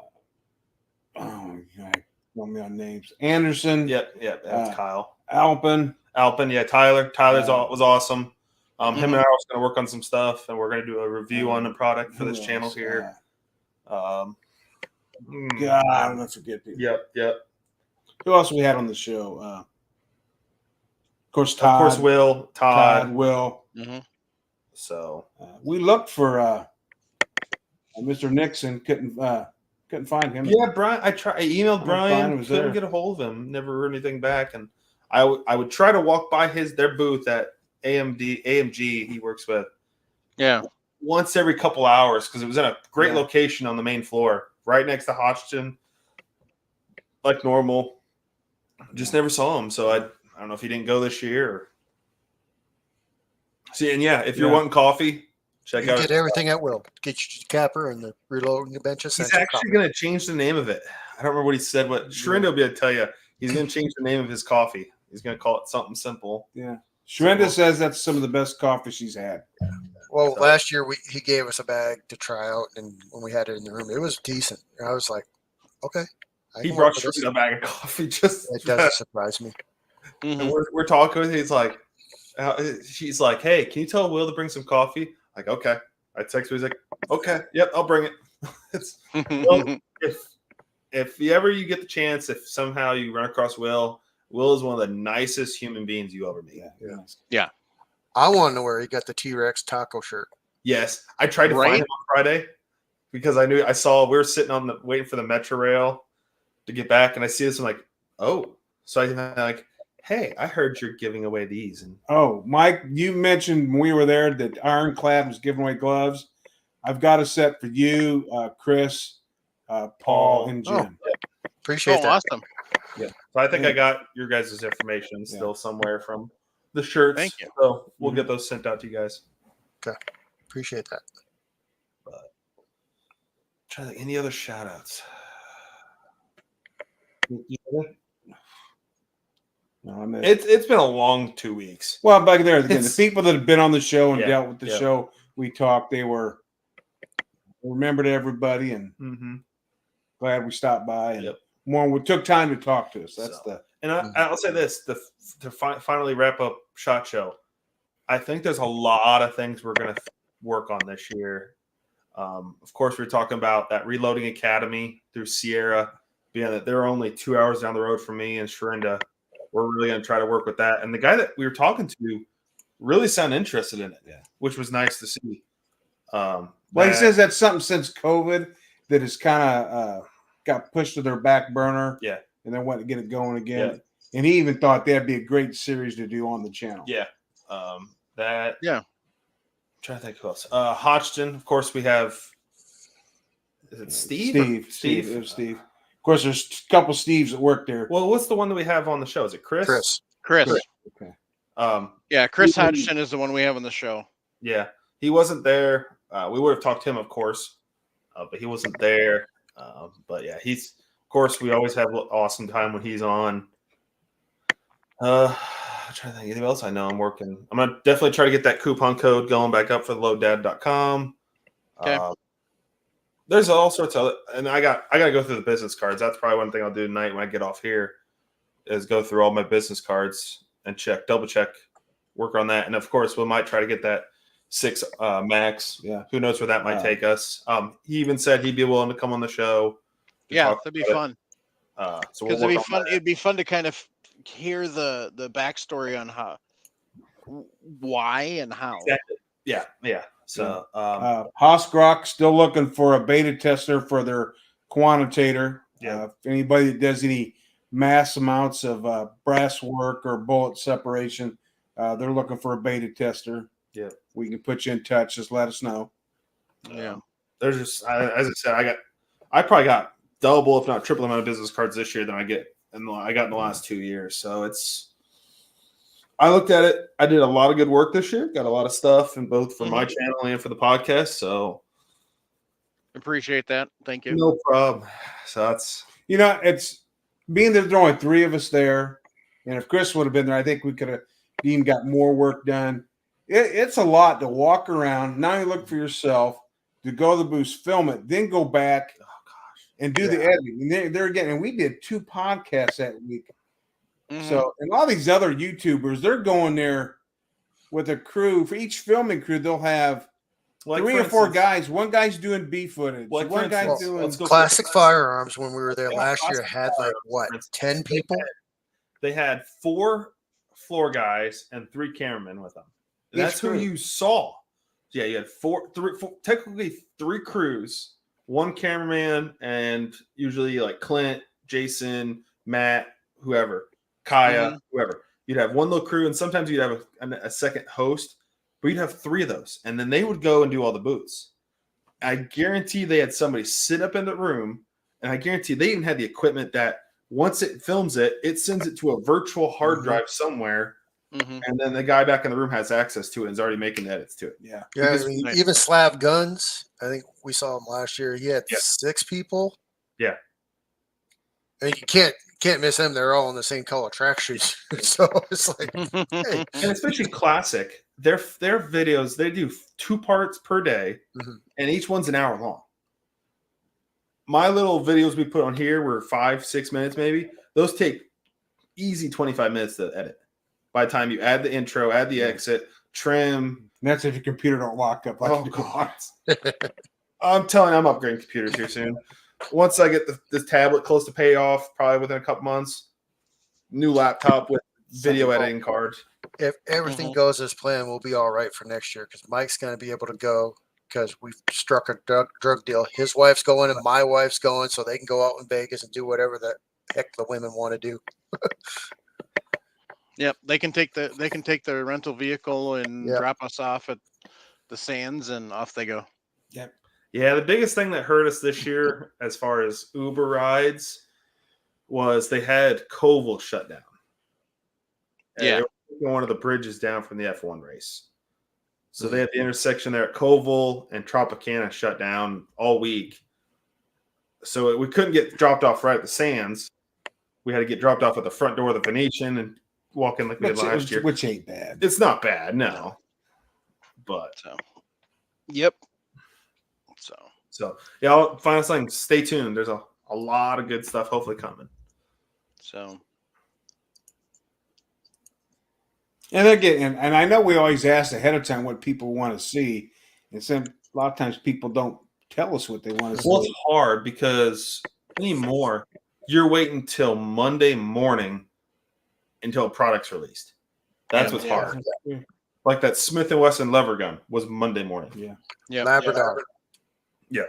Of course, everybody was like, well, is it too late or too little too late for Labrador? It's like, well, no, there's a lot of companies that wait till the first day of shot to go, here you go. Yep. Or you're at range day and it's like, what the hell is that? Oh, yeah, you didn't get the press release? Well, there's even a couple companies this year that were bringing out stuff in the middle of the week. Yeah. Which is interesting. It's like almost every day you'd see something different from some companies. It's like weird. But don't forget to, if you're interested in Borescope, dropped by Test Long. They got their new Flex rod out, as well as their other products. Yep. So we did put some discount codes up on Discord. Okay. In the SHOT Show 2024. The reason why the 2 episodes from last week haven't posted yet is I want to get all of the links in the show notes. So yeah, they're edited. I know. Yeah, I know Mike and I were talking before the show. That's something I'm going to work on while at work tomorrow. Listen to the shows again. Just take hand notes of what the product was, and then when I get home, I can open them up, make a whole spreadsheet with hyperlinks, and I can just send that right over to Mike, and so he can just plug them in where they need to be. So, and that's what I was kind of doing on Discord as I was listening to the editing. I was taking hand notes, going to the websites, putting links, putting the codes. So I know I didn't get all of them though. So a couple of our 2 sponsors are Patriot Patch Company and Camerado. Camerado, I'm going to have a giveaway for, which we're going to announce next week. So $50 gift certificate to the Camerado store. For those of you who don't know, this is Camerado. Sorry, I'm not wearing my PJ pants, but this is the boonie. Yes, it fits nicely over my headset. So it's actually really comfy. It's literally awesome camo. I don't want to get rid of that. So their taglines kind of stand out while blending in. Is the tagline. This is a camouflage that Sean from We Like Shooting created because he didn't like the camo options that were out there for where he hunts. So he went and designed some camo that's a little more appropriate. So, and it's field tested, field proven. So it's good stuff. They've also got right now, they've got some winter camo going on. So that's camorado.com.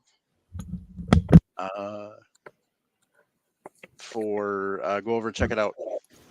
And like I said, we're going to be giving away a $50 gift card. He actually gave me the $50 gift card, but I want to do it as a giveaway to the listeners. So we'll announce how we're going to do that next week. Other is when you get finished. So yeah. Other one is Patriot Patch Company. I haven't gotten my new patch yet. Let's see here. I probably can bring it up, show it.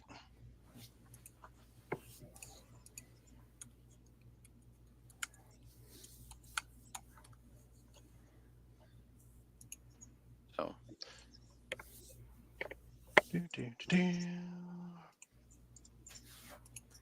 so let me show you. I'm sharing it too, Mike. Oh, you got it? Okay. So that is the new February patch of the month. You fill my heart to full capacity. And it's got a P mag and an AK mag. And then it's got 5.56 and 7.62 by 39 ammo sitting there. So another great patch from Ryan and Jake. So swing over to Patriot Patch Company. Check out that. You can do the Patch of the Month Club from there, or if you want to help out the podcast too, you can swing over to Patreon and sign up for the Patch of the Month Club through our Patreon. So, and their patches aren't chintzy; they're really nice. Yeah, they are nice. Let's see here.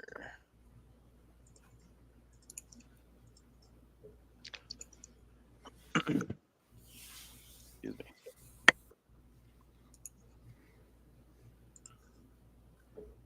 Ooh, well, that didn't work out. The other thing we want to do is tell you to go over to Southern Gals Crafts and check out all the awesome Reloading Podcast merch we got over there. We've got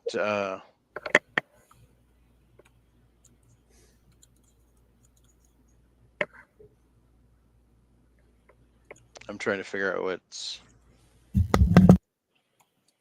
Tread's saying. You're going to announce it next week, yet you just announced it. No, I'm going to announce next week how we're going to do the giveaway for Camorado. Silly.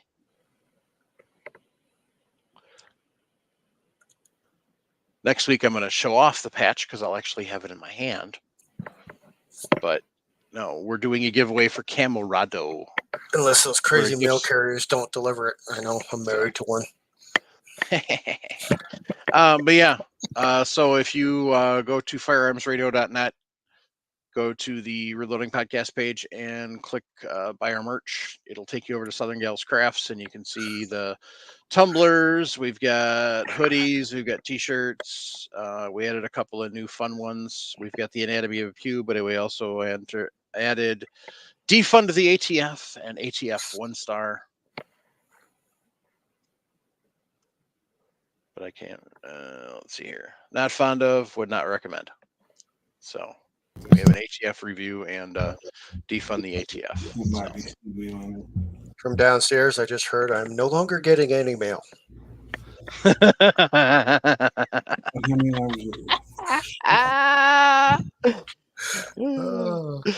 she can hear better than I can. Less loud noises, Chris. I know. Got to use my inner voice. Mm-hmm. I got one final shout out. My dad actually kind of reminded me. So Friday, talked early on. Talked to the guys at Starline because there's a certain brass I've been looking for a while that they make. They're the only company that makes it. That's been back ordered ever since I can remember. And I'd heard of rumors for some friends that they were making a run of the brass. So swung by the booth, talked to the main guy that's always there. He's like, "That's interesting. Well, I thought we had some." So he pulls up on his phone and it says, yes, back order, but they sometimes have some stuff on the shelf still that's ready to go. So like, okay. So it's accepting orders. It's still, accepting orders, all that. So I end up Friday. I threw an order in, of course, for back order, thinking, okay, it could take a little bit. I got a shipping tracking number this morning or this afternoon. Nice. I'm like, okay, so don't always, especially from Starline, don't always, if you see that back ordered, but you can do it, don't always let that scare you. Yeah. It doesn't hurt. Throw a order in there. Because he even said once they get enough back orders on a particular cartridge, it forces her hand to go ahead and schedule A run. A run. So That's how I got my 6 arc press. Yeah, now seeing that, there's a couple other cartridges on their website that I might throw a order in event here and there. There's a couple other ones that I saw that I might have to do that on. So If you're looking for 6 arc press, they actually just opened up back orders. I'm not doing 6 arc. If I do one, it's going to be 6 max. Grendel press. Yeah, that's I've heard that from Grendel, and so, but they're scare you. Yeah, I like the idea of having the standard bolt, not the Grendel bolt. Yeah. So I would. I'm really if I can really get a rifle upper from these guys or work with them on something and start doing some testing with it. Like you said, if you can do the standard AR-15 bolt carry group, build an upper off that with the barrel, it's a no-brainer for me at least. All they You need is have a to barrel build a to carry an complete upper. rifle every time. Stop it. Huh? You have to build a complete rifle every time. That's the I law. know. There ain't no law saying that. Yes, it is. Show me in writing what says that. That's I what can Chris write anything tells up his for wife. you. You know what? It should be, but unfortunately, some of us poors can't do that every time. I look at it. I'll start with the upper, then you build the lower 4. So, Because you can use the upper on another lower while you're building the lower. So there you go. there you go. But anyway. All right, gang. That's about it for tonight. So on that note, keep your breath shiny. Jump on the Millsurp short bus. Oh, really? Really? Teach them to shoot and reload when they're young. Shoot And don't smarter, make not them a harder. shot show. Shoot smarter, not harder. Support the Second Amendment any and all ways you can. Email or call your Congress critters. Get involved. Make sure you're paying attention to what's going on, gang, because it's going to be an interesting ride to November. So,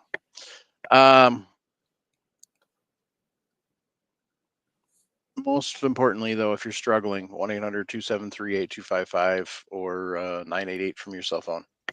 Reach out, get some help, get the ball rolling to help you with your mental health. It's very important. Take care of yourself. Just because you're struggling doesn't mean you're weak. So take care and good night. Good night.